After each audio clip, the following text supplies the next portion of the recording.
아멘. 우리가 에케부에 대해서 오늘 좀 더 공부하도록 하겠습니다. 에케부는 킹덤의 하나님의 나라의 번성과 창대함을 말한다고 그랬어요.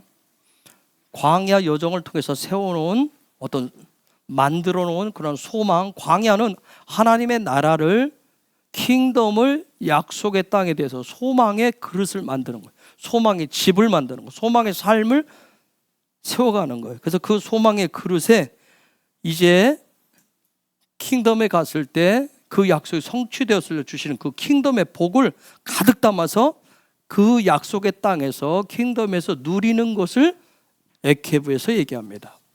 에케부는 놀라운 하나님이 주신 복을 창대케 하고 번성케 해서 누리는 놀라운 토라 포션이에요. 물론 가나안 땅에 가보면 아주 강력한 어떤 기질인 7 족속이 있어요.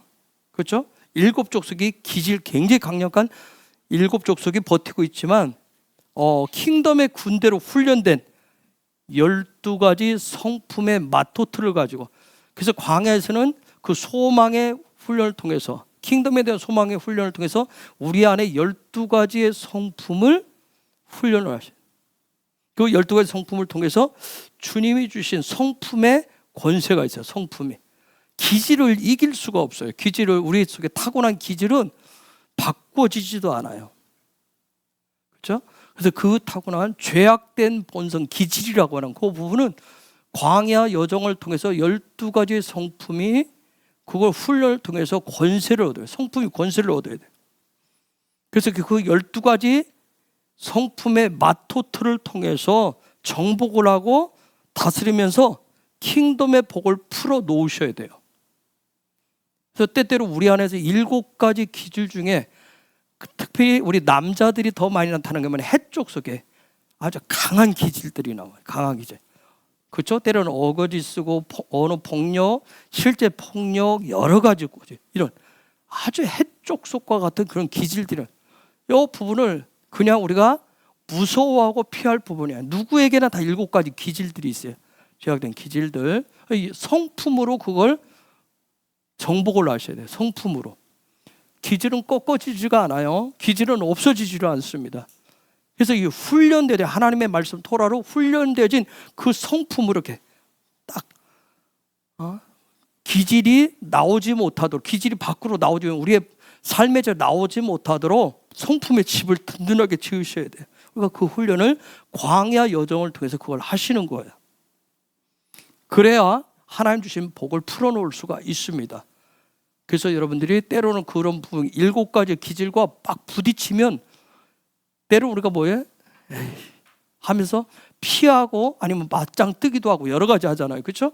내 안에 기질하고도 하죠. 내 안에 기질하고도 하지만 같이 사는 가정 안에서도 그 기질들하고 싸워요. 그런데 그 싸움을 성품적인 훈련되어진 토라로 훈련되어진 성품을 가지고 하셔야 돼. 그 훈련을 하셔야 돼. 성품을. 자, 그런 차원에서 에케부 그 부분을 풀어놓을 수가 있어요. 출애굽기 15장 26절을 볼까요? 출애굽기 15장 26절. 가라사대 너희가 너희 하나님 나 여호와의 말을 청종하고 나의 보기에 의를 행하며 내 계명에 귀를 기울이며 내 모든 규례를 지키면 내가 애굽 사람에게 내린 모든 질병의 하나도 너희에게 내리지 아니하리니 나는 너희를 치료하는 여호와임이니라. 자, 저게 보면 여러분 잘 아는 대로 애굽에 내렸던 질병을 내리지 않겠다고 약속을 하셨죠? 여기 또 에케부 토라 포션 안에 들어있어요. 7장, 신명기 7장 15절을 보면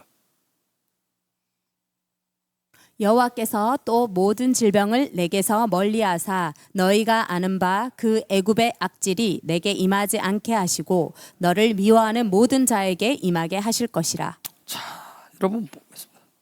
애굽의 나쁜 질병이 걸리지 않게 하겠다. 여러분 그러면 우리가 병에 걸렸다, 질병에 걸리면 이건 그 사람이 뭔가 잘못된 삶을 살고 있구나. 토라 킹덤의 법도를 규율을 듣지 않고 그대로 지키지 않았고 행하지 않았기 때문에 하나님이 그 벌로 병을 주셨어. 맞나요? 그게 맞아요? 여러분, 이스라엘 백성들이 광야 훈련할 때 광야 여정 속에 질병이 있었을까요, 없었을까요?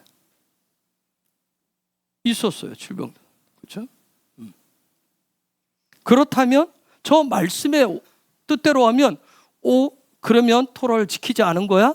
하나님의 법도를 지키지 않아서 그럼 벌 받은 거야? 저주 받은 거야? 그렇게 우리가 해석을 해야 되나요? 예수님이 오셨을 때에도 각색 질병에 걸린 자들이 있었어요. 그렇죠? 그럼 그들이 다 정말 죄를 지은 거예요? 죄의 결과예요? 그분이 리빙 토라로 오셔가지고 각색 질병을 고치셨다고 그랬어요.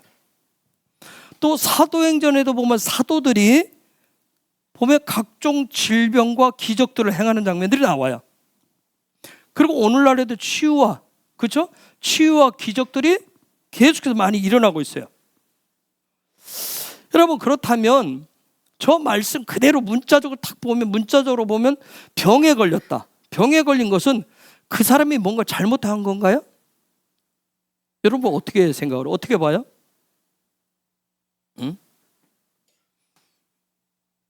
자, 그 부분을 잠깐 우리가 짚고 넘어갈 건데, 사도행전 9장에 보면 사도행전 9장을 열로 보면 다메섹 도상에 사울이 바울되는 예수님을 만나는 얘기가 나와요.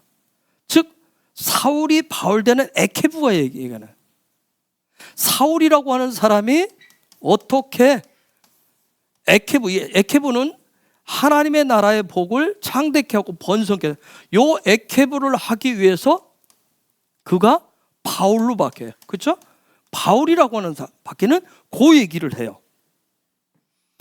또 사도행전 9장의 그 끝자락에 보면 무슨 얘기냐면 베드로가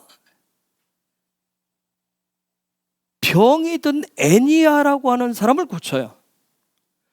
그 다음에 또 아주 열심히 헌신 봉사를 했었던 도르가라고 하는 여인이 병들어 죽으니까 베드로가 또 그를 살리는, 그 사도행전 전체는 다 에케부 얘기하지만 9장에 보면 아주 이런 에케부가 어떻게 펼쳐지는지를 얘기하고 있어요.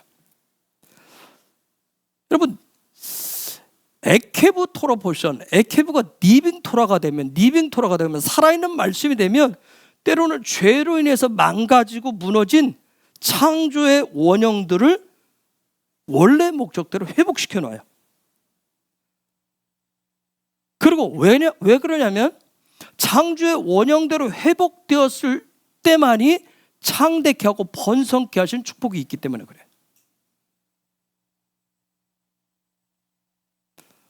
그렇다면 질병에 걸린 거, 죽는 거,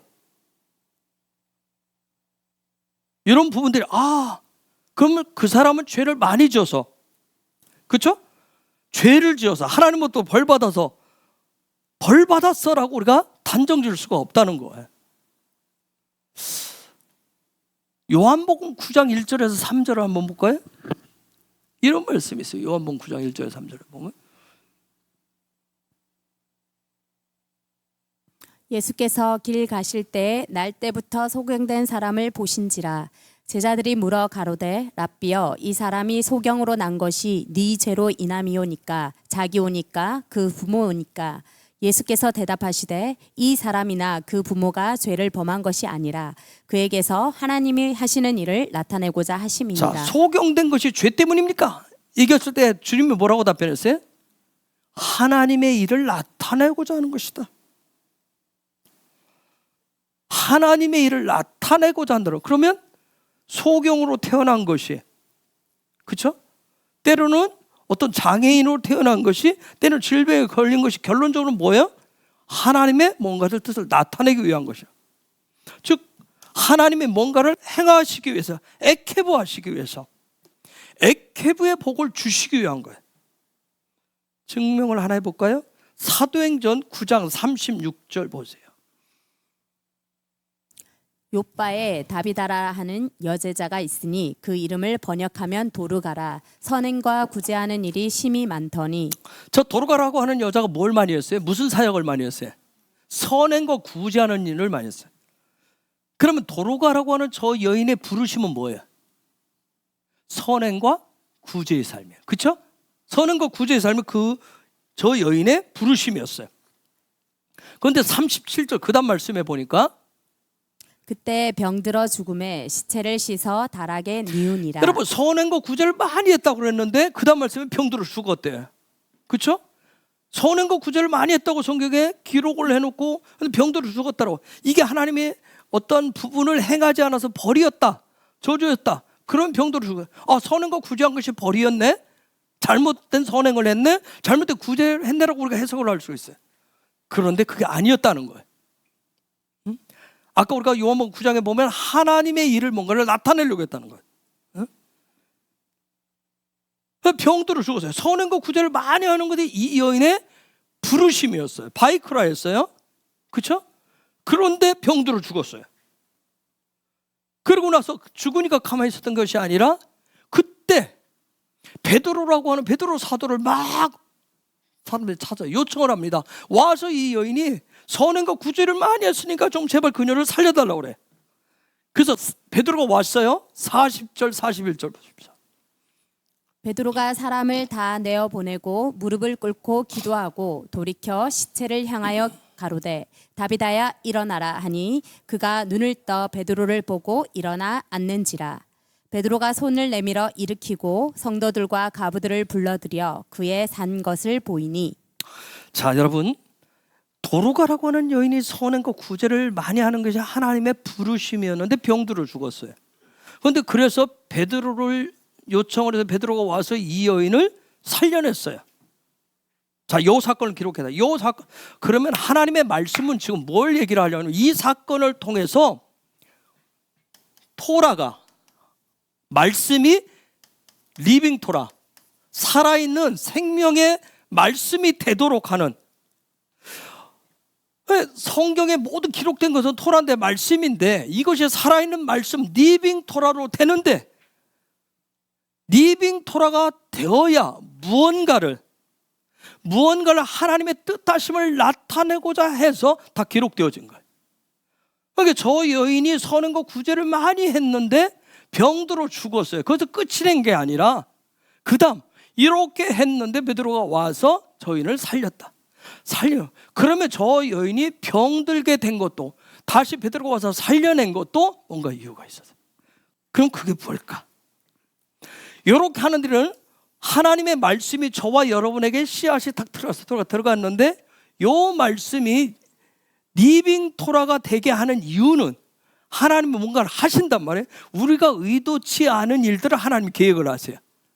우리가 생각한 대로 그렇게 하는 것이 하나님 그분이 하시는 에케부가 있어요. 그래서 여러분 도로가라고 하는 저 여인은 선행과 구제에서 많은 사람들이 얼마나 기쁨을 줬겠어요? 그죠? 도움을 많이 줬어요. 그러면 저 여자는 무병장수해야 돼요. 그죠? 되는 일마다 잘 돼요. 사업도 잘 돼요. 더 많은 돈을 벌어도 더 많은 사람들이 선행과 구제를 할 수 있을 거예요. 그런데 하나님 뭐 했어요? 병들게 했어요. 그렇죠? 저 여인이 도둑질을 했나요? 뭐 거짓된 비즈니스를 했어요? 사기친 돈을 벌어서 갖다 선행과 구제를 했나요? 아니, 그건 아닐까. 그러면 선행이라고 얘기 안 했을 거예요. 구제라고도 성경은 기록할 필요도 없어요. 그런 사람에 대해서는 얘기할 필요도 없어요. 그런데 병들었고 그 여인을 베드로가 살렸어요. 그러면 여기까지 그 여인에게 하나님의 말씀이 살아있는 말씀으로 이렇게 역사했다라고 하는 것은 뭔가 어떤 열매라고 하는 게 도대체 뭐냐? 하나님의 의도한 목적이 뭐냐? 이걸 얘기하려고 지금 기록을 해놓은 거예요. 그러니까 이 여인이 병든 것도, 이 여인이 죽은 것도, 이 여인이 살아난 것도 결국은 요거예요. 요거. 그걸 통해서 하나님의 일들을 드러내고자 하는, 에케부의 어떤 일들을 드러내고자 하는 역사였어요. 그게 뭐냐면 42절 보세요. 그 다음 구절에 보면 이렇게 딱 결론을 내렸습니다. 온 욥바 사람이 알고 많이 주를 믿더라. 무슨 얘기예요? 욥바에 있는 사람들이 뭐예요? 이 소식을 듣고 알고 주를 많이 믿었다. 주님을 많이. 저게 하나님의 나타나심이에요. 하나님의 뜻하심인 거예요. 언더스탠 이해가 됐어요? 에케부는 열매를 지금 얘기해요. 창대케 하고 번성케 하는 열매. 그런데 그 앞부분에 아까 제가 시즌에 누군가는 여름이라고 하는 부분에 그 여름에 때로는 엄청 뜨거울 수도 있어요. 어디는 호우가 올 수도 있어요. 어디는 태풍이 올 수도 있어요. 그렇죠? 어디에는 심각한 병충해가 들 수도 있어요. 그래서 궁극적인 건 뭐예요? 어떤 리빙 토라를 통해서 살아있는 말씀을 통해서 하나님의 의도하신 바를 뭔가를 거두고자 하심이라는 거예요. 뭔가를 하시고자 하는 분명 뜻이 있는 거예요. 하나님, 내가 열심히 예배도 하고 내가 기도도 하고 내 나를 열심히 하는데 왜 내 삶은 맨날 이렇습니까? 나는 왜 병들게 합니까? 나는 왜 맨날 이렇게 합니까? 거기에 현 상태의 목적이 아니에요. 그 뒤에 있는 하나님이 일하셔서 하나님이 열매를 나타내고자 하는 그 뜻이 있다. 우리가 거기를 바라보시면서 기도도 하고 하나님 앞에 소망까지 나아가셔야 돼. 그런데 우리는 보통은 뭐예요? 병 걸린 부분에 하나님, 도대체 내가 뭘 잘못을 했습니까? 사업이 되다 안 되면 뭐예요? 내가 열심히 봉사하고 헌신하고 헌금하고 다 했는데 왜 내는 사업은, 난 직장에서 왜 맨날 이렇습니까? 하는 그 현실, 그 부분만이에요. 도로 가라고 하는 여인이 만약 거기에 매여 있었으면 하나님 앞에 원망 불평밖에 없었을 거예요. 그렇죠? 내가 선행은 구제한 것밖에 더 있습니까? 하나님 기뻐하시고 그 일을 하려고 하는데 왜 내가 병들어야 됩니까? 그 가족들은 왜 죽어야 됩니까? 그러고 얘기를 하겠죠. 그런데 놀라운 것은 하나님은 저 여인을 살려놓으셨다. 살려놓으시고 뭐예요? 수많은 사람들이 예수를 믿게 하셨다는 거예요. 이게 하나님의 일을 나타내고자 한다라고 하나 아까 요한복음 9장 3절에 주님이 말씀하셨던 그런 의도예요. 이 세상의 모든 것은 우연은 없어요. 하나님 반드시 일으켜서 하나님의 놀라운 역사를 드러내고자 하는 하나님의 뜻이 담겨 있어요. 응? 여러분, 저 앞부분에 33절 한번 볼까요? 9장 33절. 거기서 애니야라는 사람을 만나매 그가 중풍병으로 상위에 누운 지 8년이라. 자, 중풍병으로 병들어 누운 지 8년 됐대요. 8년. 그런데 34절 그 장 말씀에 보면 베드로가 가로되 애니야야, 예수 그리스도께서 너를 낫게 하시니 일어나 내 자리를 정돈하라 한데 곧 일어나니. 자, 베드로가 치유했어요. 그리고 나서 딱 35절에 얘기합니다. 롯다와 사론에 사는 사람들이 다 그를 보고 주께로 돌아가니라. 놀라운 것은 결국은 저 여인이 8년 동안, 개인적으로는 굉장히 애니야라는 여인이 중풍병에 걸려서 8년 동안 누웠을 때 굉장히 힘들었을 거예요. 그렇죠? 8년 동안 아무것도 못하고 병들 누워서 있을 때, 그죠? 가족들도 힘들었을 거예요. 긴 병에 8년. 그러는데 하나님의 놀라운 뜻은 뭐예요? 목적은 저기 있었어요. 저 여인을 통해서 하나님 정한 때에 저 여인을 치유하사 많은 사람이 주께로 돌아오도록 그 도시 가운데서 하나님의 어떤 액티브를 행하시려고 하는 그런 의도하심들이 있다라고 하는 거예요. 응? 이것이 저게 바로 에케부 토라가 리빙 토라가 돼서 거두고자 하는 목적이에요.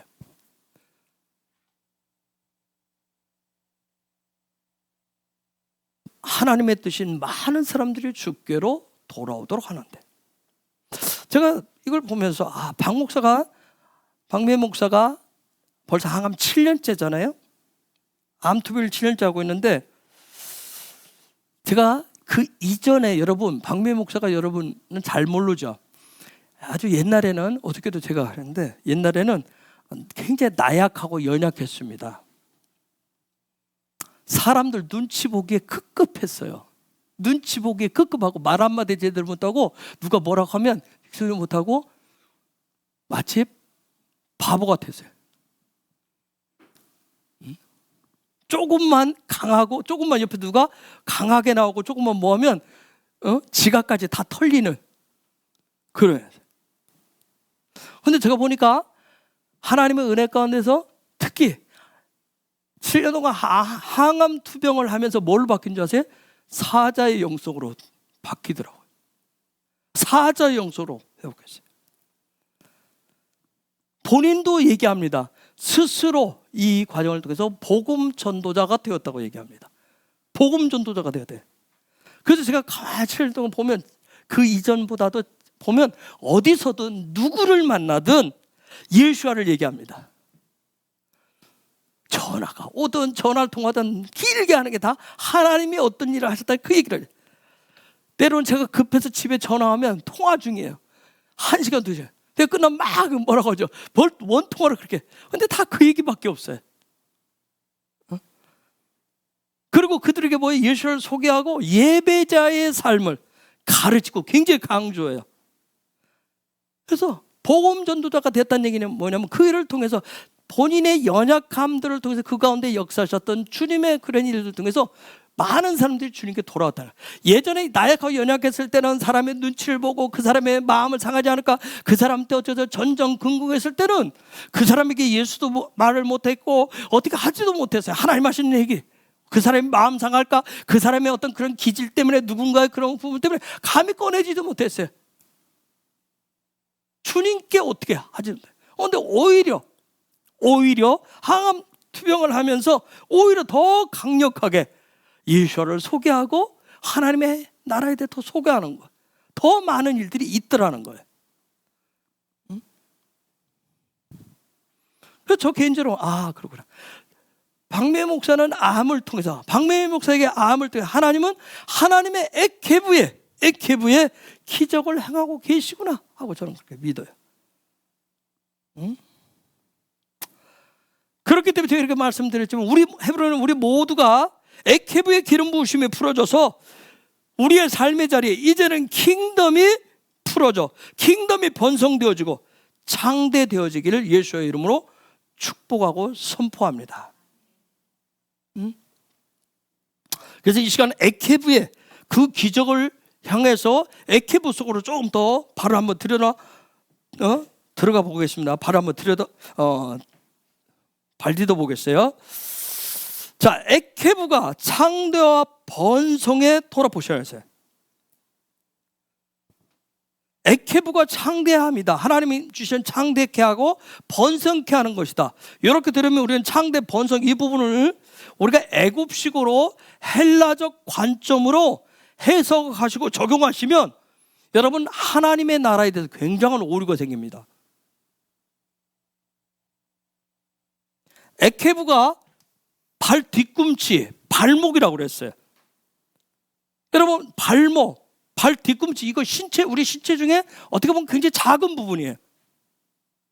저는 주일에 봤듯이 우리가 에서와 야곱의 삶을 비교하면서 봤지만 에서는 큰 자예요. 그렇죠? 에서는 큰 자로 나와요. 야곱은 에서의 발꿈치에 비유될 정도로 굉장히 작고 작은 자가 야곱이에요.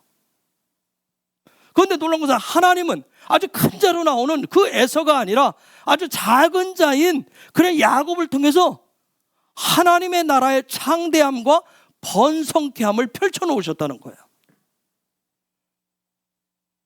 그렇기 때문에 액케부가 말하려고 하는 것은 액케부의 특징은 뭐냐면 큰 자가 아니라 작은 자예요.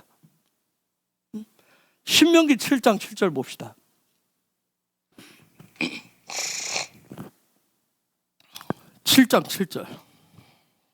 여호와께서 너희를 기뻐하시고 너희를 택하심은 너희가 다른 민족보다 수요가 많은 연고가 아니라 너희는 모든 민족 중에 가장 적으니라. 여러분 잘 알듯이 여기 보면 이스라엘, 하나님이 택하신 이스라엘이 얼마나 작은 자인지 열방하고 비교를 해요. 애굽하고도 비교했을 때 애굽은 큰 나라야. 열방 아주 커요. 그런데 이스라엘은 지극히 작은 자라고 그랬어요. 여러분 헬라적 관점은 뭐라고 강조해요? 세상을 이왕이면 다홍치마라고, 클수록 좋다고 해요. 클수록 좋다고 그래요. 수가 많을수록 좋다고 그러죠. 그렇죠? 돈이 있으면 이왕이면 더 돈이 많을수록 좋다고 그래요. 그런 것이 많을수록 세상에 영향력을 크게 끼친다고 얘기합니다. 교회도 커야 되고 사람 수도 많아야 되고 돈도 많을수록 세상에 하나님의 나라를, 하나님의 일도 더 많이 드러낼 수 있다고 얘기를 해요. 그런데 하나님은 뭐냐면 발목에 끼인 그런 때만큼 아주 작은 이스라엘을 택하시고 그들을 당신의 백성으로 삼으셨다는 거예요. 여러분 이왕이면 그 당시에 가장 큰 나라인 애굽을 택하면 더 힘 있지 않겠어요? 빨리 복음화할 수 있잖아요. 그렇죠? 빨리 뭐 할 수 있을 걸. 로마를 택하고 그리스를 택하고, 그렇죠? 그 헬라 제국을 택하면 훨씬 더 하나님의 나라가 더 확장될 수 있잖아요. 그런데 그러지 않았다는 거예요. 아주 작은, 지금도 뭐예요? 아주 작은 영토, 인구 해봐야 850만 정도밖에 안 되는 그들을 택해서 하나님은 하나님의 나라를 창대케 하고 번성케 한다는 점이에요. 그런데 이스라엘은 하나님 자 7장 7절에서 너희는 이런 민족이다. 내가 너희들을 택했고 내가 너희들을 통해서 일을 할 것이다 얘기했는데, 이렇게 얘기해도 이스라엘 백성들은 이 당시에 무슨 생각을 가졌는지 아세요? 7장 17절. 내가 혹시 심중에 이르기를 이 민족들이 나보다 많으니 내가 어찌 그를 쫓아낼 수 있으리요 하리라마는. 여러분, 저게 이스라엘 백성이 우리보다 다 많잖아. 근데 이게 놀라운 것이 오늘 우리도 이런 생각을 갖고 있는 게 보편적인 생각들이에요. 그렇죠? 우리가 무엇을 하겠어? 숫자를 봐? 우리가 뭐 가진 거 있어? 그렇죠? 우리는 별거 없잖아. 간신히 하루 세 끼 먹을 정도로, 가족들과 그냥 사는 그 정도지. 간신히 그 정도인데 우리가 마지막 때 대붕을 뭘 하겠다고? 응? 근데 놀라운 것은 뭐예요? 하나님은 큰 교회, 큰 기관, 아주 출세한 사람, 그런 것들을 통해서, 그런 기관, 그런 교회, 그런 사람을 통해서가 아니라 어떻게 보면 작고 작은 이스라엘을 통해서, 그런 하나님의 킹덤 백성을 통해서 놀라운 일을 행하신다는 거예요. 때로는 병에 걸린 사람을, 때로는 죽음에 이른 자를 통해서 그를 다시 일으키사 어떻게 하신다요? 수많은 사람을 당신 앞으로 돌아오게 하신다는 거예요. 여러분, 사울이란 뜻이 뭐예요? 큰 자란 뜻이에요. 사울이 큰 자란 뜻이에요. 부모가 크게 된 큰 사람 되라고 이름을 줬어요. 한자로 대인, 큰 사람. 바울은 뜻이 뭐예요? 작은 자란 뜻이에요. 작은 자. 작은 자란 뜻이에요. 여러분, 에서는 뜻이 뭐예요? 에서는 자기 마음대로 할 수 있다는 건 뭐예요? 말 타고 달려도 여기서 이쪽에서 시작해서 이쪽까지 보이지 않을 정도 달려야 되는, 내가 마음대로 할 수 있어요. 그 얘기는 뭐예요? 아주 가진 게 많은 사람이라는 얘기예요. 아주 가진 게 너무 많아서, 너무 많은 사람이에요. 재능이 많은 사람이에요. 아주 능력자입니다. 그러면 야곱은 뭐예요? 가진 게 없어요. 가진 게 없어요. 여러분, 아무것도 할 줄 모릅니다. 그러면 이 두 사람 형제를 비교하면 누가 나아 보여요? 에서가 나아 보여요. 그렇죠? 에서는 될 놈이고 야곱은 안 될 놈이고 미래가 없어 보이고, 그렇죠? 떡잎을 받을 도저히 아니고, 그렇죠? 아무것도 할 수 없는 놈, 미래가 안 보이는 놈이에요. 여러분, 에서는, 여러분 직장 가면 뭐예요? 뭐든지 척척척 막 프로그램도 짜고 막 계획서도 잘 세우고 추진도 잘하고 기발한 아이디어도 내고, 그래서 이런 사람들은 뭐예요? 막 월급도 잘 받고 승진도 잘하잖아요. 야곱은 만년 옛날 그래서 대리를 하듯이 직장에서도 어떻게 보면 일을 잘 못하는 것 같아. 여러분, 야곱은 겨우 할 줄 아는 게 뭐예요? 야곱이 할 줄 아는 게 뭐예요? 사냥을 할 줄 알아요. 야곱이 뭐 할 줄 알아요? 아버지 마음을 드는 그런 말을 할 줄 알아요. 제가 막 요즘 그러면 저도 이제 말을 하니까 박 목사한테 때려 말이 이렇게 된다고 요즘 교육도 들어요. 여러분, 야곱은 말도 잘 못해요. 에서는 아버지의 가려운 부분을 잘 긁어줘요. 사람들의 필요한 대로 싹싹싹 긁어줘요. 야곱은 할 줄 아는 게 없어요. 야곱은 뭐 할 줄 알아요? 겨우 팥죽 쓸 줄 압니다. 팥죽 하나 쓸 줄 안다고. 우리 팥죽도 못 쓰죠. 겨우 할 줄 아는 게 팥죽 써요. 팥죽 쓰는 거예요. 팥죽. 에서와 야곱을 놓고 볼 때 야곱은 뭐예요? 미래가 안 보여요. 내일이 안 보이잖아요. 내일이 안 보여요. 여러분, 여러분의 자녀를 놓고 볼 때, 우리의 담세를 놓고 보면 여러분 앞이 빵빵하게 보여. 막 빛이 보여요? 어때요? 어? 우리가 얘기합니다. 우리 이은하 전서 참 착해. 박목사들이 얘기합니다. 어? 어저께도 이은하 전서가 그러더라고요. 건이도 척추 측만층이라고, 또 유전이라고. 그래서 그 하필 왜 그런 거 또 유전을 물려받노? 때로는 우리 정말 영광이 얘기할 때 때로는 그렇다고 얘기하잖아요. 그래서 박목사가 그래, 하나님 우리 이은하 전사 그런데도 이은하 전사 뭐예요? 또 빵긋해요. 지금 당장 보면 앞으로 참 깜깜해 보이는 것 같아요. 깜깜해 보이는 것 같아요. 야곱 미래가 안 보인다니까요. 이삭이 볼 때 얼마나 속이 터지겠냐고요. 에서 보면 기쁨이 빵긋했다가 웃음이 빵긋했다가, 야곱 보면 뭐예요? 인상이 찌그러지는 거예요. 화딱지만 나는 거예요. 신경질만 나요. 그렇죠?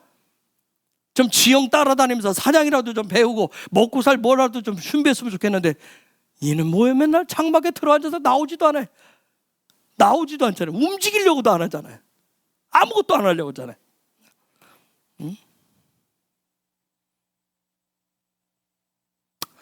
여러분, 그런 야곱을 한국교회 강단은 뭐라고 그동안 가르쳤죠? 야곱을 뭐라고 가르쳐요? 여러분 뇌리 속에 지금 뭐가 있어요? 야곱 하면 그저 속임놈, 사기꾼으로 각인시켜놨어요. 야곱을 사기꾼으로 각인시켜놨습니다. 그리고 나중에 하나님의 은혜로 개과천선한 놈. 그렇죠? 그렇지 않나요? 그렇죠?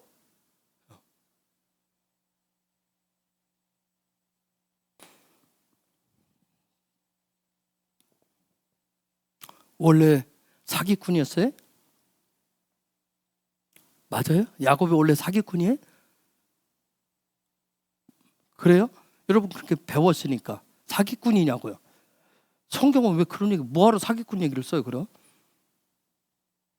성경은 좋은 얘기 써야 되잖아요. 성공한 얘기 써야 되잖아요. 그렇죠? 그럼 뭐하러 사기꾼 얘기를 써요? 시아버지가 며느리하고 한 그런 얘기, 그런 얘기를 왜 써요? 사람 때려서 죽인 얘기를 왜 해요? 그렇죠? 꼭 그렇게 그런 안 좋은 얘기를 해야 돼요 성경에?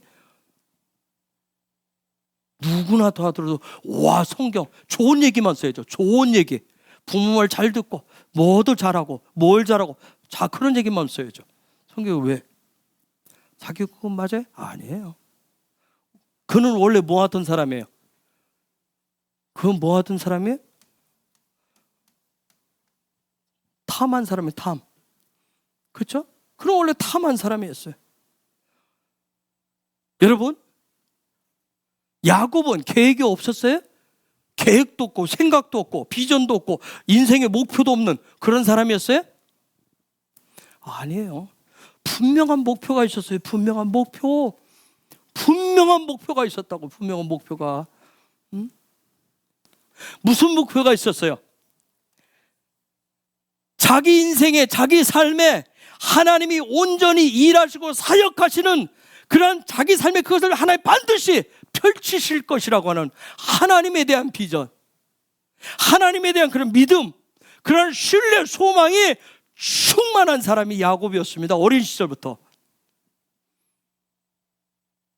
언제 형을 발목 잡아서 형을 거꾸로 틀릴 건가? 형보다 언제 앞설 것인가?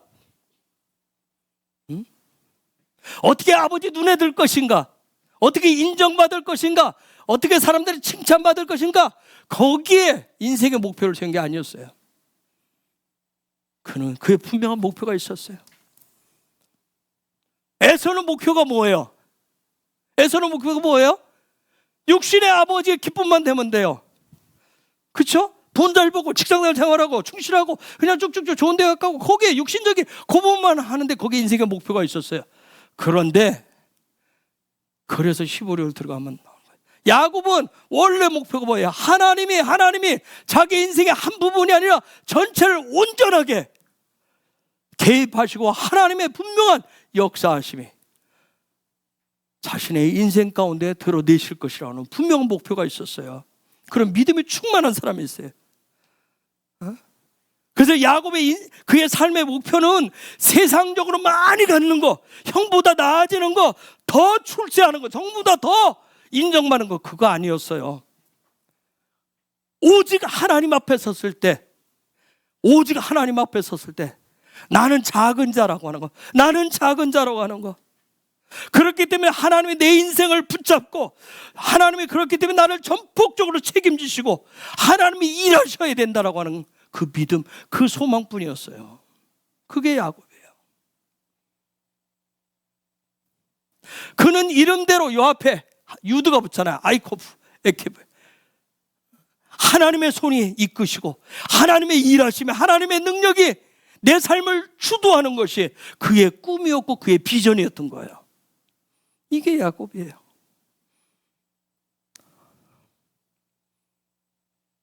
이런 야곱의 후손들인 이스라엘 백성들에게 오늘 저와 여러분이 이스라엘 백성들처럼 하나님의 백성으로 살아가기를 원하는 저와 여러분들에게 하나님께서 하나님의 그 놀라운 에케브를 장대와 번성케 하시는 그 축복을 풀어놓게 해서 주시는 것이 바로 오늘 신명기 10장 1절에서부터 나오는 두 번째 돌판이에요. 그래서 에케브 돌아보시면 몇 가지의 명제, 주제들이 있어요. 소주제들이. 하나님의 에케브를 어떻게 푸는지. 근데 오늘 저는 두 번째 돌판을 주시는 그 부분을 보려고 하는 거예요. 자, 10장 1절을 다시 읽어봅시다. 신명기. 그때 여호와께서 내게 이르시기를 너는 처음과 같은 두 돌판을 다듬어 가지고 산에 올라 내게로 나아오고 또 나무괴 하나를 만들라. 자, 저게 보니까 처음과 같은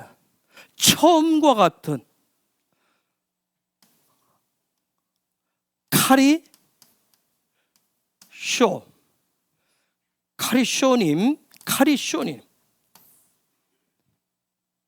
처음과 같은 요 단어는 여러분 아는 대로 로샤 머릿돌이라고 하는 단어에서 왔어요. 자, 머리가 되는 처음과 같은 뭔가 머릿돌이 되는. 자, 저 내용은 뭐냐면 두 번째 돌판 얘기를 지금 하는 거예요. 두 번째 돌판, 저 사건 개요는 제가 여러분 스토리를 안다라고 생각하고 지금 넘어갑니다. 두 번째 돌판을 받으려면, 두 번째 돌판을 받으시려면 하나님의 두 번째 돌판을 통해서 장대와 번성케 하심을 풀어놓으려고 하는데 반드시 두 번째 돌판을 있어야 되는데, 두 번째 돌판을 받기 위해서는 처음 것과 같은, 즉 뭐예요? 뭐가 있어야 돼요? 두 번째 돌판을 받으려면 뭐가 있어야 돼요? 두 번째를 받으려면 뭐가 있어야 돼요? 첫 번째가 있어요. 첫 번째가 반드시 있어야 돼요. 첫 번째 것이 반드시 있어야 되는 거예요. 여러분, 첫 번째 돌파는 우리가 아는 대로 어떻게 됐죠? 금송아지 우상 사건으로 다 깨졌어요. 그렇죠? 금송아지 우상 사건으로 다 깨졌어요. 네? 백성들이 에레브와는 지네들 좋다, 우리 마음껏 우리가 원하는 대로 하자 하는 그 에레브 죄악으로 인해서 모세가 깨버렸어요. 즉 첫 번째 돌판을 깨므로 인해서 그들의 발목이 다 잡혔어요. 이스라엘 백성들 발목이 딱 다 잡혔어요. 하나님이 앞으로 가려고 하는 거 딱 스톱을 시켜버렸어요. 첫 번째 돌판을 깨면서 발목을 잡았어요. 자, 우리에게 적용을 하면, 풀어서 좀 더 적용을 하면, 우리가 하나님 앞에 올라가는데, 영적인 산을 올라가는데, 영적으로 성장하고 성숙해서 하나님의 보좌를 위해서 영적으로 상승하는데, 이스라엘 백성들도 똑같이 가나안 땅이 있으면 애굽에서 나와서 광야에서부터 시작한다라고 하는 것은 올라가는 거예요. 하나님 앞에 올라가는 거라면 영적으로 상승하는 거예요. 우리가 예수님 닮아갑니다. 예수님의 형상을 닮아가고 예수님과 똑같이 된다는 얘기는 영적으로 그분과 닮아가고 닮아서 영적으로 성장한다고, 성숙한다는 얘기예요. 점점 하나가 되어요. 그래서 그들이 시작을 할 때 시내산에서 시작할 때 우리도 하나님의 형상을 회복하고 영적으로 상승함을 구하는데, 예배를 통해서 올라는데, 예배 가장 중요한 올라인데, 요 올라를 하는데 중요한 건 뭐예요? 그들이 뭐 없이 했어요? 뭐 없이 했어요? 여러분, 이스라엘 백성들이 영적으로 상승되어지기를 원하는데, 저게 보면 산에 올라가야 되는데, 산에 올라 하르예요. 하르가 뭐예요? 레위기에서 보면 하르가 예배의 최고봉이에요. 베하르 공부했죠?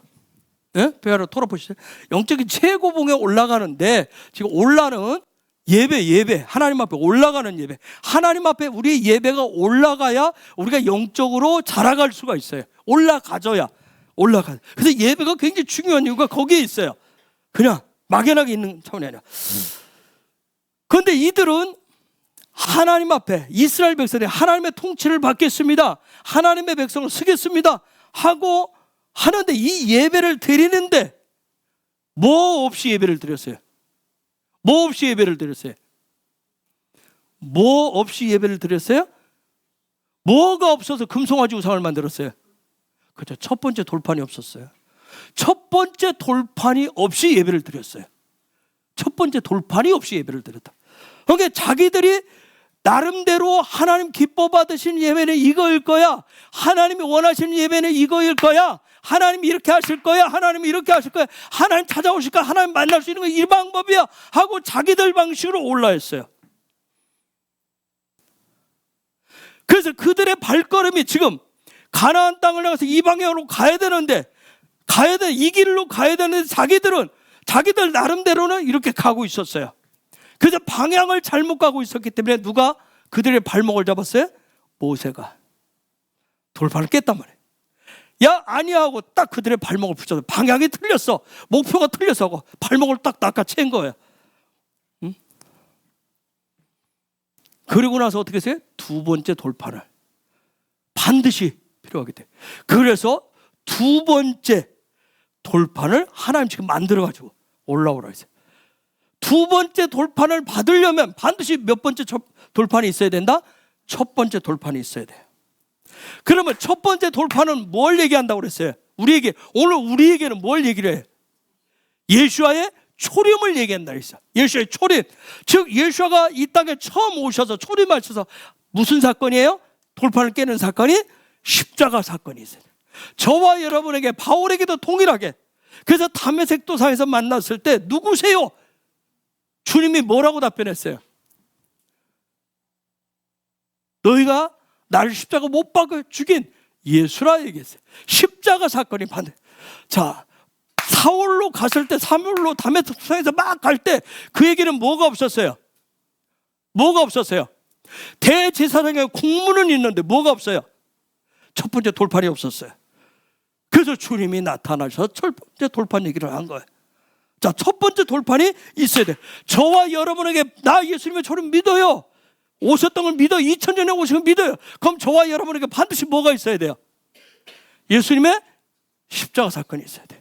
그 사건이 역사적인 사건으로서 먼 이스라엘 그들에게 있는 것이 아니라 나의 사건으로, 예수님의 십자가 사건이 있어야 돼요. 자, 그것이 있어야 두 번째 돌판을 받을 수 있어요. 두 번째 돌판을 향해서 나아갈 수 있어요. 두 번째 돌판은 뭘 얘기한다고 그랬어요? 재림을 얘기해요. 예수님의 재림이 있어야 하나님의 나라가 완성되어지는 거예요. 자, 이스라엘 백성들에게는 금송아지 사건.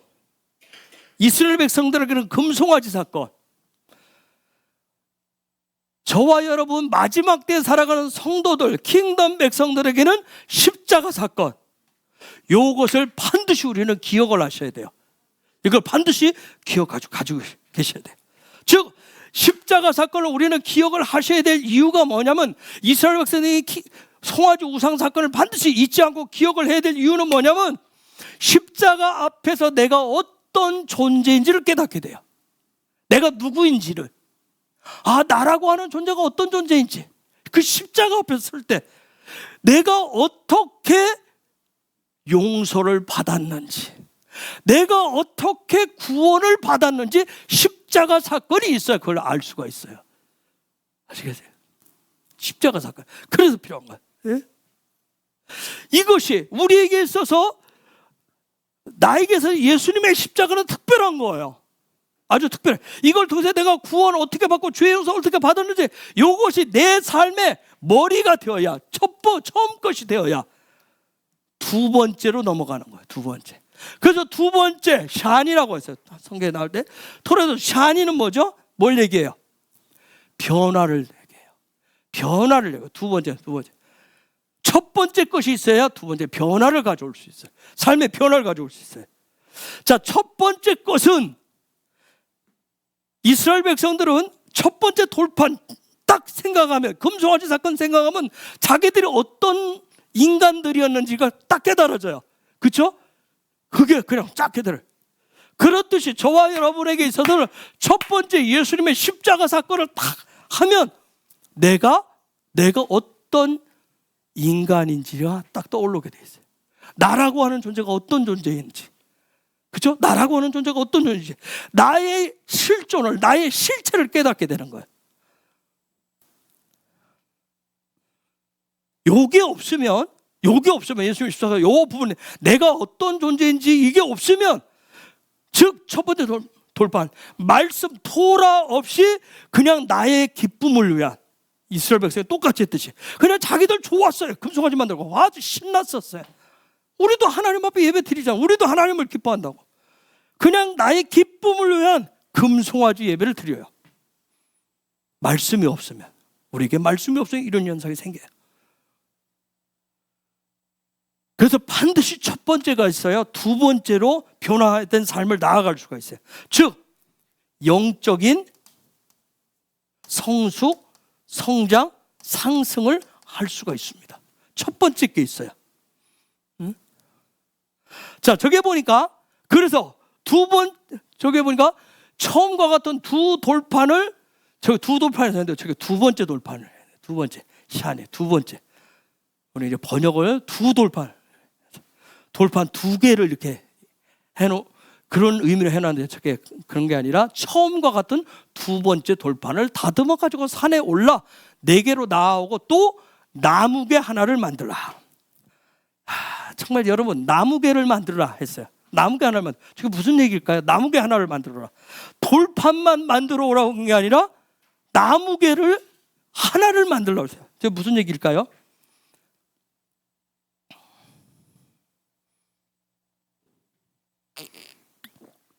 그냥 제가 그다음 나가야 될 게 많으니까 그냥 던질게요. 우리에게 적용하면 빛을 발하는 성도가 될 준비를 하라. 빛을 발하는 성도의 삶은 빛을 발하는 삶이라는 거예요. 또 다른 말로 하면 뭐냐면 믿음의 의를 가진 성도를 얘기하는 거예요. 믿음의 의를. 성도는 믿음의 의의 삶을 살아야 된다는 거예요. 그게 지금 나무개를 만들려는 거예요. 제가 나무개를 찾아서 지금 다 그 해석을 해서 지금 결론을 내려놓은 부분이에요. 자, 그렇게 해가지고 나무개를 하나 만들라. 2절로 넘어가 볼게요. 내가 깨트린 처음 판에 쓴 말을 내가 그 판에 쓰리니 너는 그것을 그 궤에 넣으라 하시기로. 자, 궤에 넣어라. 아론, 그 아론이 아니에요. 자, 아론. 즉 요 뜻은, 숨이라는 뜻은 뭐냐면 빛이 실제가, 여기 보면 빛이죠. 빛이 실제가 되는 어떤 삶을 살아라. 그 빛을 넣으라는 거예요. 어떤 빛이에요?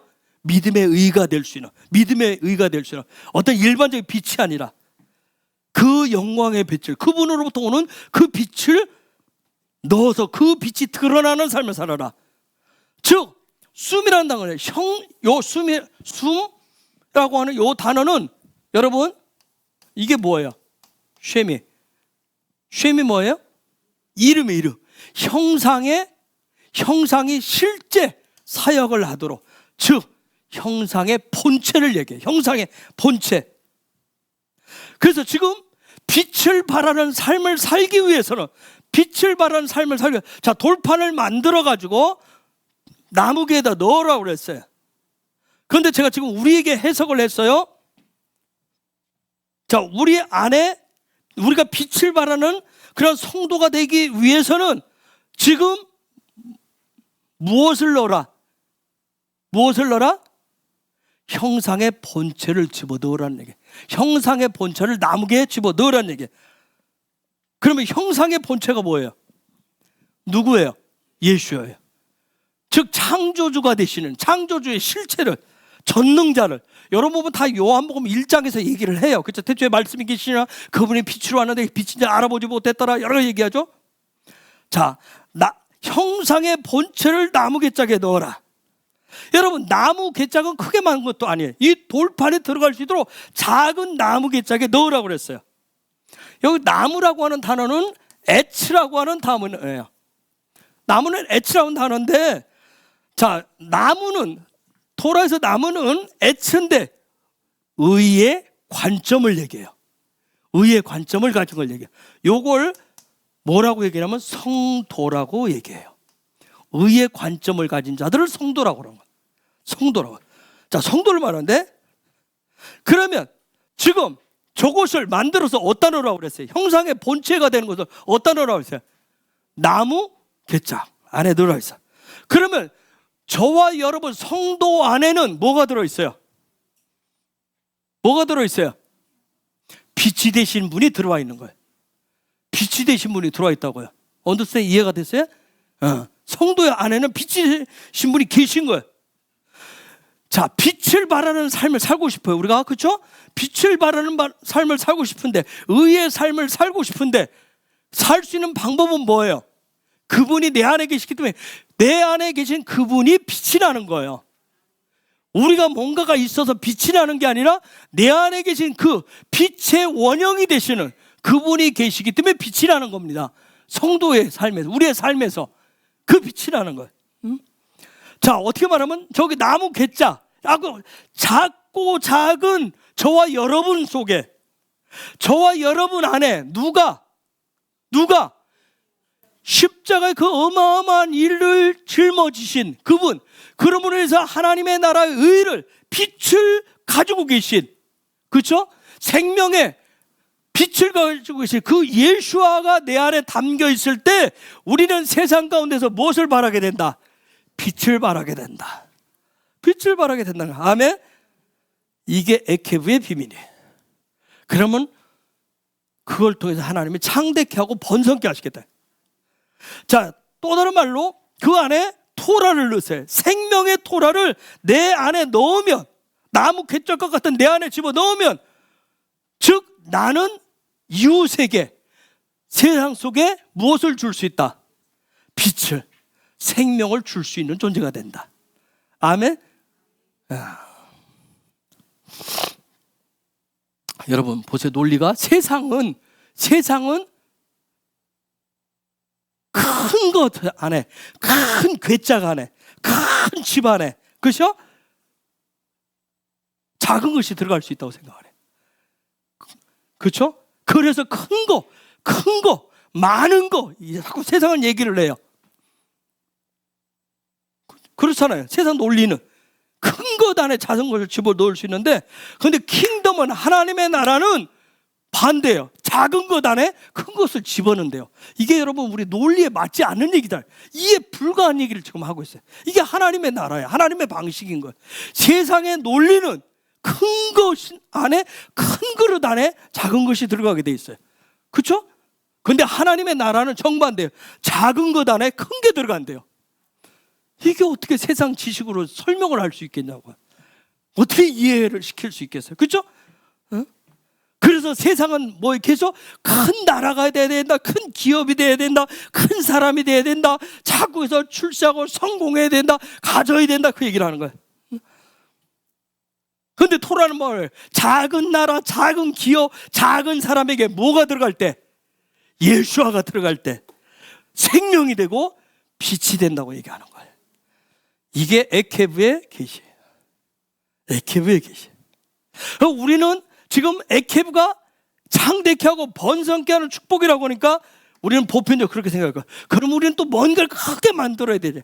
우리가 대부흥을 얘기하고 대부흥의 난문을 여기서 영적 토수를 해야 된다니까 우리는 저부터도 그래야 막 큰 교회, 막 큰 시스템, 어마어마한 뭔가가 있어야 된다고 생각을 해요. 그렇죠? 우리가 하나님의 나라의 신비를 어떻게 다 알겠어요? 응?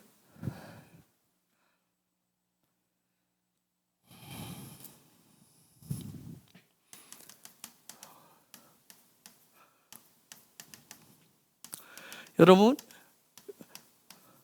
선험적 지식과 경험적 지식이라는 말이 있어요. 선험적 지식이라고 하는 건 혹시 이거 경험적 지식은 알죠? 우리가 살면서 경험한 거예요. 선험적 지식은 혹시 뭔지 아시겠어요? 그럼 뭐예요? 선험적은 경험되기 이전에 주어진 지식이에요. 경험되기 이전에. 그러면 내가 경험되기 이전에 주어진 게 뭘까요?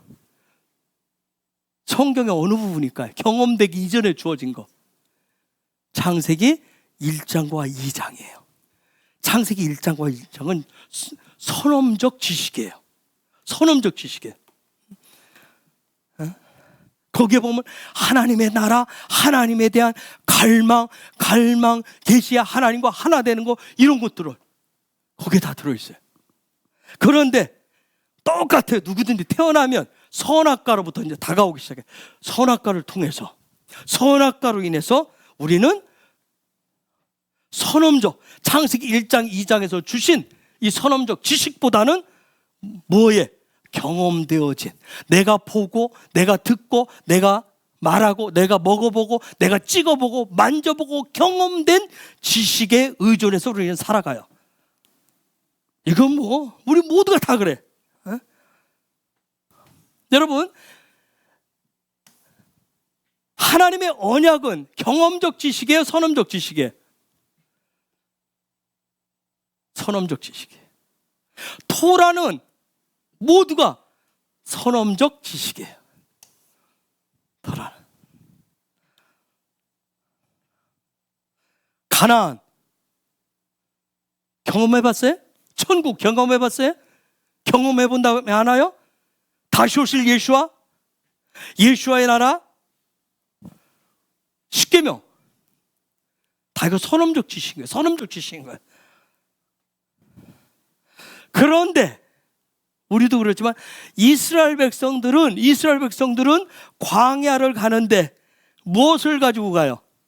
선험적 지식을 가지고 가요? 경험적 지식을 가지고 가요? 뭘 가지고 가요? 애굽에서 경험된 지식을 가지고 광야를 갑니다. 그걸 가지고 계속 가는 거예요. 그래서 모세를 통해서 하나씩 뭘 가르쳐요? 선험적 지식을 가르치기 시작해. 토라를 막 가르쳐요. 그러면 얘네들은 또 어떻게 반응을 해요? 계속 애굽에서 경험했던 이 경험적 지식을 가지고 계속 반항을 합니다.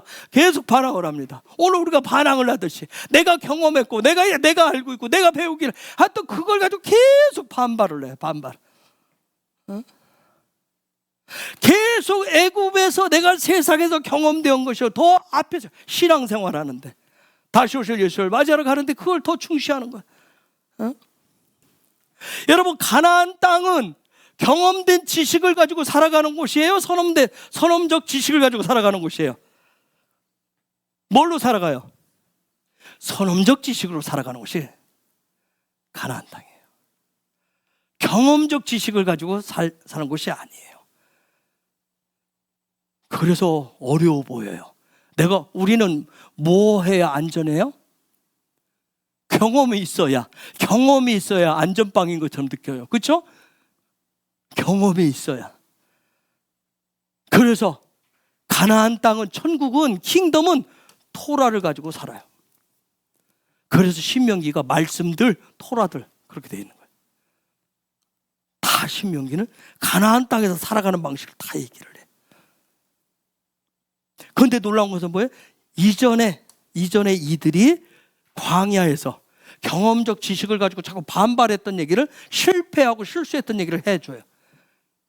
왜 거기서 실수하고 실패를 했는지, 하나님의 선언적 지식을 다 놓쳤을 때, 부인했을 때 그런 실수와 실패가 있었어요. 중요한 건 뭐냐면 하나님이 정해놓으신 업체가 뭐냐면 이 토라가 가르쳐진 선언적 지식이 에케브가 될 때 창대케 되고 번성케 됩니다.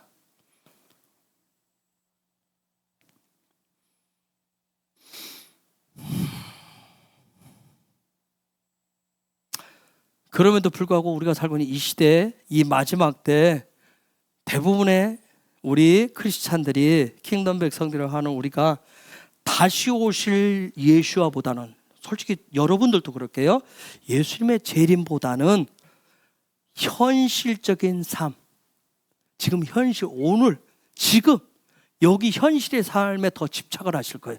집착하는 이유가 뭘까요? 집착하는 이유가 뭐죠? 토라 얘기하면 난 모르겠고, 나는 지금 요것 때문에 그래. 우리는 경험적 지식 때문에 그런 거예요. 그래서 대부분의 거의 모든 사람, 세상 사람 얘기하는 게 아니라 우리 기독교인이라고 하는 우리 대부분의 사람들도 선언적 지식인 토라보다는 뭘 가지고 살아요? 경험적 지식을 가지고 삽니다.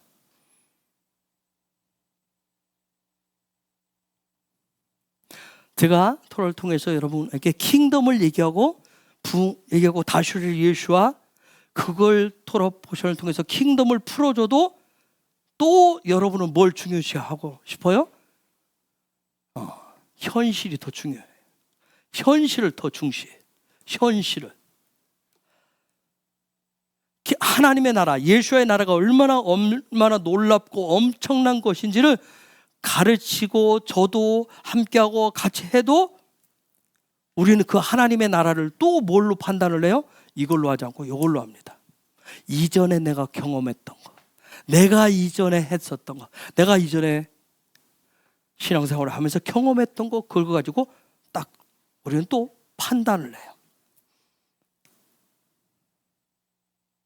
그걸 성경에서는 여전히 자기의 경험된 지식을 가지고 하나님의 나라를 판단하고 살아가는 사람을 성경에서 뭐라고 그래요? 그래서 그걸 어린 애라고 얘기합니다. 어린 아이라고 하는 거예요. 여러분, 자, 우리 다음 우리 자녀 세대를 켜보면 어린 애는 요 부분이 이해가 될까요? 안 될까요? 요 부분이 안 돼요. 이 선언적인 지식이 이해가 안 되기 때문에, 그래서 아직 성장되지 않았다고요. 성숙되지 않았다고 해요. 그래서 요베리는 더 많이 안 돼 있기 때문에 요베리는 지금 여기에 손에 쥔 것이 전부 다인 줄 알아요. 그렇죠? 여기 있는 거 조금 더 지나가 보십시오. 이제 요게 맛있다라고 하는 거 더 느끼면 요거 뺏으면 제가 뭐 어떻게 해요? 으앙 하고 웁니다. 저 아이한테 하나님의 나라가 어떻고 예수님이 어떻다고 뭐 정윤영 집사 뭐 하루에 24시간 잠도 안 자고 떠들어 보세요. 쟤한테는 뭐가 중요해요? 우유 달라니까, 우유, 밥 달라니까. 나한테는 그게 중요한 거예요. 지금 당장 나한테 손에 쥔 거, 그것이 전부인 줄 알고 그것으로 만족하며 살게 돼 있어요. 이처럼 영적으로 우리가 어리게 되면, 자라지 않으면 하나님의 아무리 좋은 것을 가져다 줘도 누리지를 못하는 거예요. 저 요베리에게 아무리 밍크 코트를 따주고 밍크 이불을 갖다 주고 최고급 승용차를 주고 아파트 키를 주고 최고급 차를 갖다 줘보세요. 제가 누리고 살겠는가? 쟤한테는 뭐가 필요해요? 지금 우유만 있으면 돼요. 그렇죠? 저 병만 있으면 되는 거예요.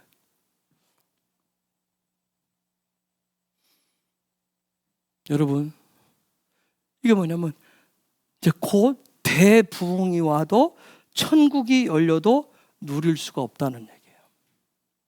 제가 부정적으로 얘기해서 미안해요. 그래서 성령께서 저와 여러분에게 깨달음, 분별력, 변별력, 통찰력, 그 지혜를 주셔야 돼요. 저와 여러분에게. 여러분 에케브가 킹덤에 창대케 하고 번성케 하는 복입니다. 이 얘기를 제가 지금 주일날하고 오늘 했어요. 혹시 여러분 속에 무슨 생각이 들어요? 창대케 한다고? 뭘 창대케? 지금 내 손에 쥔 게 없는데, 뭐 나한테 창대케 했는데 내 손에 뭘 쥐어줄 건데, 내 손에 쥐어주는 게 아무것도 없는데, 나는 지금 사는 게 빡빡한데. 그래서 자, 선험들 토라가 살아있는 말씀, 리빙 토라가 되려면 리빙 토라가 되어져야 되기 때문에, 리빙 토라가 되기 위해서는 성령님의 강력한 기름 부으심이 필요해요. 그래서 그걸 위해서 우리가 기도하는 거예요. 그걸 위해서 하나님 앞에 그렇게 올라가고 하는 거예요. 그래야 저게, 여러분, 두 번째 돌판이 그렇게 중요하구나. 첫 번째 돌판 깨진 돌판처럼 첫 번 깨트렸는데 무슨 필요가 있어? 나 예수님의 십자가 사건 안다니까, 난 구원받았다니까, 나 예수 내 안에 있다니까 하고 끝내시면 두 번째 돌판이 필요치를 않아요. 그래, 예수님의 십자가 사건을 통해서 그렇게 너를 구원시켜, 너를 용서하고, 너를 새 사람 만들어, 킹덤 백성 만들어. 그래, 하나님의 의도가 뭔데? 무엇을 위해서? 어떻게 되라고? 그게 있어야 변화되려고는, 영적으로 내가 성장하고 성숙하려고 하는 그 갈망이 있어야 나무 괴짝을 만듭니다. 괴짝을 만든다고요. 그게 있어야 내 안에 그분에 대한 하나님의 나라에 대한 소망이 있어요. 믿음이 있어야 괴짝을 만드는 거예요. 괴짝을. 네? 나무 괴짝은 뭐예요? 내 마음의 공간에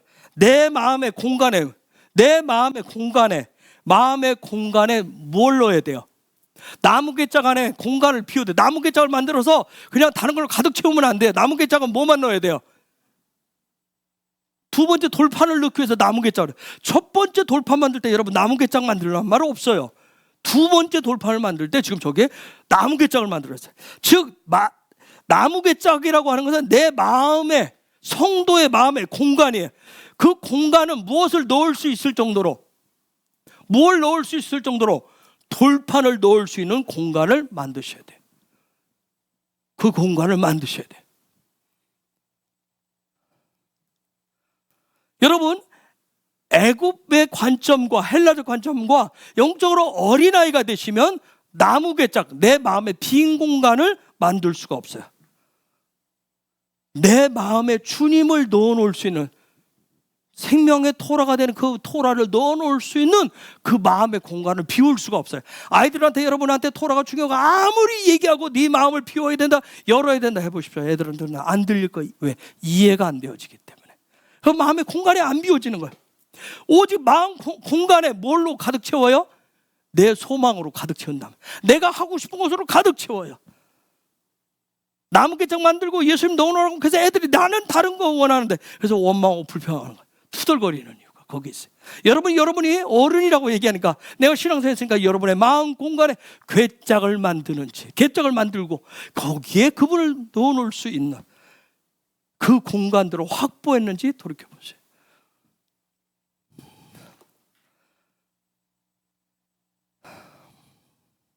그래서 여러분, 이 두 번째 돌판을 만들기 위해서는 첫 번째 것이 굉장히 중요했던 거예요. 첫 번째 돌판, 예수와의 십자가를 내가 다시금 믿음으로 점검을 하고 고백을 하고 내 마음 중심에 분명하게 그 두 번째 그 돌판이 새겨져 들어올 수 있도록 여러분 살피셔야 돼요.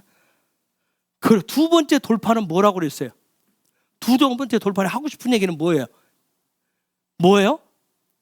두 번째 돌판. 예? 뭐였죠? 그죠? 주님이 다시 오실 것에, 여러분 솔직히 여러분 스스로에게 질문을 던져. 내가 주님 오실 것에 대한 소망이 있는지, 주님이 다시 오실 것에 대한 소망이 있는지. 또 하나 질문을 던져보게. 주님이 오실 것에 대한 막연한지, 정말 내 안에 정말 기다리고 고대하는 신부의 마음이, 간절함이 있는지 한번 살펴보세요. 그것이 있어야 내 마음에 빈 공간을 만들 수 있어요. 마음을 비우실 수 있어요. 그래야 나무 괴짝을 만들어요. 신부 단장을 할 수 있어요. 마태복음 25장 있는 대로 등과 기름을 준비할 수 있어요. 그래서 예수와가 말씀하신 대로 깨어있는 삶을 살 수가 있어요. 만들기 위해서.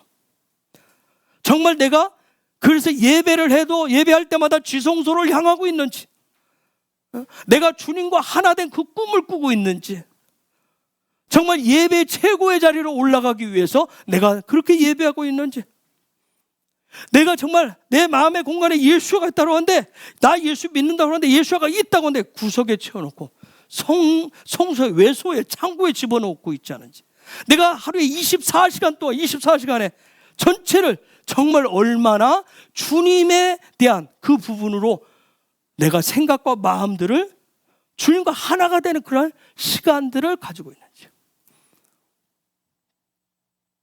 성령과 토라와 하나가 되는지. 제가 모라비안 펄스를 2011년도 미국에 갔을 때, 그 모라비안 펄스에 가면 그 애나 마운트리에 그 애나 목사님이 있었어요. 80이 넘으신 목사님인데, 제가 그분한테 이제 대화를 나누고 물어본 게 있었어요. 목사님이 천국을 방문한 최고 긴 시간이 어떤 시간이었습니까? 그때 5시간을 하셨대요. 그런 얘기 속에서 뭐냐면, 그 이후에도 매일 예배라는 거예요. 몇 시간 동안 거기 그 집에 이렇게 거실인데 거기에 한 30명, 50명이 매일 오는 거예요. 매일 예배라는 거예요. 오랫동안. 자기의 어떤 그런 삶이 중요한 게 다 있겠죠. 그런데 그 시간을 최고로 여기는 거예요. 다른 시간, 이 시간은 시간 낭비인데, 이 시간은 뭐 아까운 다른 것을 해야 되는 그런 게 아니에요. 아까워지 않는 거예요. 왜? 그리고 그 시간을 하나님 앞에 집중하는 거예요. 하나님과의 만남에 집중하는 거예요. 왜? 하나님과의 만나는데 그분과 하는 것보다 귀한 것이 없다라고 여기는 거예요. 저는 그때 가서 굉장히 도전을 받았어요. 그때 제가 가서 배우고 듣고 와가지고 지금까지 저는 예배에 집중하려는 이유가 거기에 있어요. 어떻게 하면 내가 주님과 동행할 것인가? 어떻게 하면 내가 주님과 하나가 될 것인가?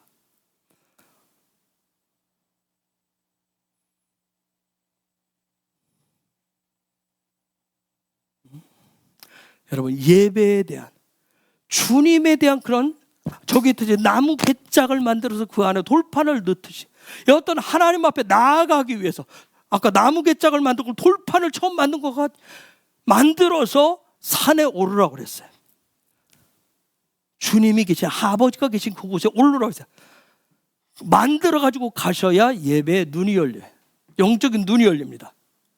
정말 이스라엘 백성처럼 금송아지 만들어 나의 예배가 그냥 나를 기쁘게 하는 에리브 나의 예배가, 금송아지는 나를 위한 거예요. 시간도 내 거예요. 물질도 내 거예요. 내 삶도 내 거예요. 그냥 나를 위한 것인지, 아니면 야훼 하나님을 위한 것인지, 여러분 한 번씩 이런 시간을 통해서 한번 점검해 보셨으면 좋겠어요. 내가 기도할 때 내가 어떤 어느 시간이 기도를 하든 찬양을 하든 내가 그 시간에, 여러분 예배한다라고, 하나님 앞에 예배한다라고 하는 부분들,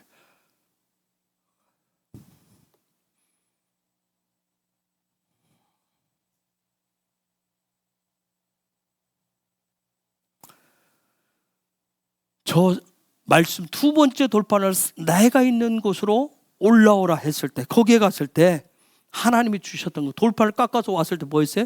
거기에 토라를 새겨줬어요. 그것을 10가지로 새겨줬다고 그랬어요. 응?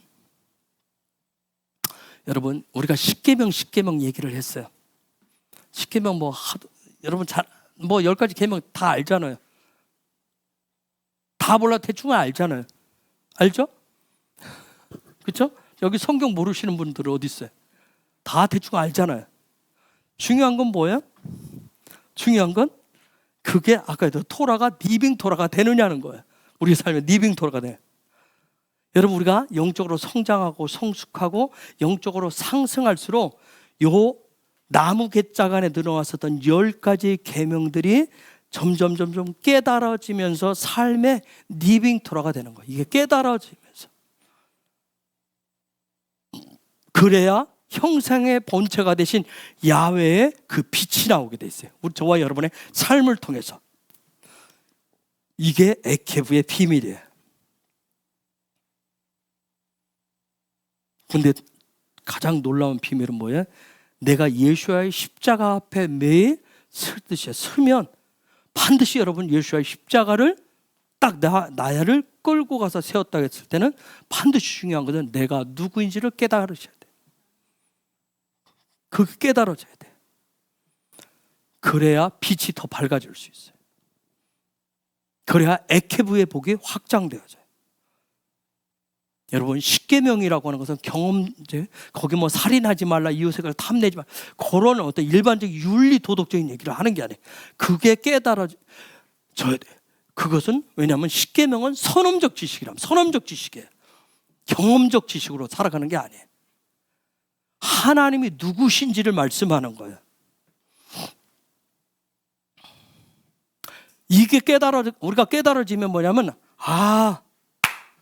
내라고 하는 존재가 발꿈치와 같은 작은 존재, 나라고 하는, 그때부터 내가 어떤 그냥 발꿈치에 낀 때만 또 못한 그런 존재라고 하는 것을 그때부터 깨달아지기 시작해.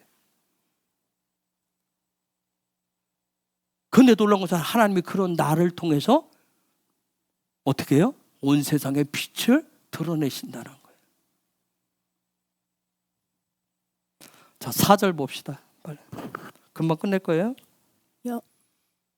여호와께서 그 총의 날에 산 위 불 가운데서 너희에게 이르신 십계명을 처음과 같이 그 판에 쓰시고 그것을 내게 주시기로. 두 번째 돌판을 만들어서 나무 궤와 함께 하나님 앞에 나아갈 그날, 그때가 바로 무슨 날이었어요? 저 말씀대로 하면 총회의 날이었어요.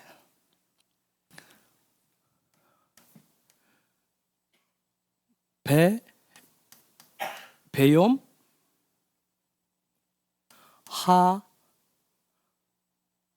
칼 총의 날. 여러분, 칼은 이미 여러분이 잘 알고 있어요. 이게 이거 총회라고 번역되어 있는데, 이것은 나중에 총회가 뭐가 돼요? 교회가 됩니다. 이게 교회의 날이에요. 즉, 교회의 날, 총회의 날이라고 하는 것은 결론적으로 뭐냐면, 하나님에 대한, 하나님이 이미 주신 그 토라, 그 십계명, 그 선언적 지식으로 내가 날마다 소망을 삼고, 내가 그 말씀으로 숨쉬고 살고, 그 돌판에 새겨진 그 계명을 바라보면서 살겠다라고 하는 게 총회의 날이요, 교회의 날인 거예요. 여러분, 숨을 쉬면 어떻게 되죠? 여러분, 뭐라고 그래요? 어른들이 가끔 뭐라고 해요? 요즘 제가 집에서도 많이 들어요. 어른이 아닌데도 집에서 가끔 들어요. 뭐라고 하죠? 숨이 쉬어지면 뭐라고 그래요? 살겠다고 얘기하죠. 숨 쉬면 살겠다. 숨을 쉬면 살 것 같다고 얘기해요. 즉, 숨이 쉬어지면 입이 열리는 거예요. 숨이 쉬어지면 말을 하게 됩니다. 즉, 나무 갯짝 속에 뭐가 있어요? 두 번째 돌판이 있어요. 즉, 내가 칼이 되어지면, 교회의 날이 되면, 내가 교회의 삶을 산다, 총회의 삶을 산다라고 하는 것은 내가 드디어 영적인 숨을 쉬기 시작해. 영적인 숨을 쉰다라고 하는 것은, 즉, 두 번째 돌판이 내 안에 있습니다 하는 것은, 즉, 내 입에서 드디어 무슨 말이 나오기 시작해요? 어떤 말? 어떤 예수와? 다시 오실 예수와에 대한 말이 나오기 시작하는 거예요. 다시 오실 예수와에 대한 소망의 말들이 나오기 시작하는 거예요.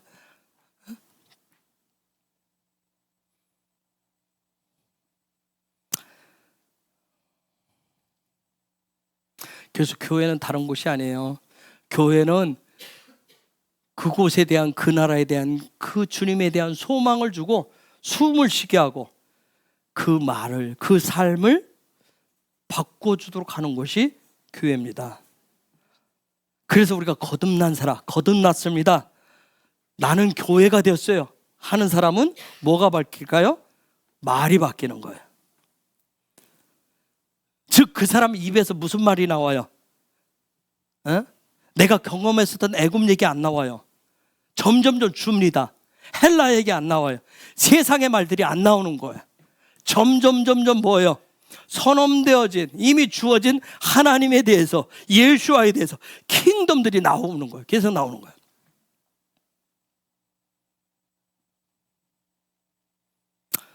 한 가지 물어볼게요. 여러분, 저도 마찬가지예요. 내가 선언적 지식으로 사나 경험적 지식으로 지금 살고 있는가를 판가름하는 것은 지금 당장 내가 어느 소리가 더 듣기 좋고 속이 편한가, 마음에 쏙 드는가로 여러분 평가하실 수 있어요. 스스로를. 지금 내가 무슨 소리를 더 듣고 싶은지. 제가 굳이 묻지 않아도 아시겠죠? 이게 무슨 말인지? 여러분, 마지막 때 성도인 저와 여러분은, 우리는 예배자라고 하는데, 예배자들은 경험되어진 지식 얘기를 하면 우리는 뭐 해야 돼요? 거북스러워야 돼요. 그 얘기를 듣고 싶지 않다라고 질려야 돼요. 더 나아가서 뭐예요? 요 얘기는 내 삶을 멸망하게 하고 사망의 골짜기로 내 영혼을 끌고 갑니다. 그렇게 얘기해야 돼요. 그래서 그걸 거부할 수 있어야 돼요. 자, 이번 주간에 여러분이 지나면서 이 에케브는 큰 자가 아니라 지극히 작은 자를 통해서 세상적인 창대와 번성이 아니라 그걸 뛰어넘어서 킹덤을 번성케 하고 창대케 하는 놀라운 하나님의 비밀입니다. 그 놀라운 비밀들이 저와 여러분의 것이 되시기를 예수의 이름으로 축복합니다. 이 시간 우리 같이 기도하십시다. 같이 기도할게요. 하나님, 에케브, 제가 에케브 하는 것이 아니라 여호와께서 에케브 하시옵소서. 내가 할 일은 뭐예요? 제가 할 일은 나무개짝 제 마음을 비우고 또 뭐예요? 두 번째, 돌판을 받기 위해서, 그 소망을, 그 믿음을 갖기 위해서 갖고 예배의 산에 올라가는 거예요. 여호와 앞을 향해서 올라가는 겁니다. 그래서 그분 앞에 올라가서 다른 거 아니에요. 야훼를 받아오는 거예요.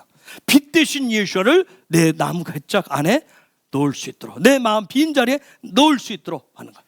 그래서 빛 대신 주님이 더 나타나도록 하는 거예요. 그래서 그런 하나님의 나라가 더 창대케 하고 번성케 되어지는 놀라운 축복이에요. 하나님, 이 에케브의 그 비밀들이 더 밝혀지게 하여 주옵소서. 더 깨달아지게 하여 주옵소서. 하나님, 그래서 예수의 빛이 더 나타나게 하여 주옵소서. 더 증가되게 하여 주옵소서. 제가 말하지 않아도, 말을 해도, 제가 듣고 보고 모든 것, 제 삶의 모든 부분을 통해서 오직 빛 대신 주님이 더 확장되어지기를 원합니다. 더 나타나지기를 원합니다. 그런 에케브의 비밀들을, 계실들을 더 풀어주옵소서. 제 삶에 리빙토라가 되게 하여 주옵소서. 리빙토라, 그런 은혜를 주옵소서. 이 시간 같이 야훼 이름을 부르면서 같이 기도하겠습니다.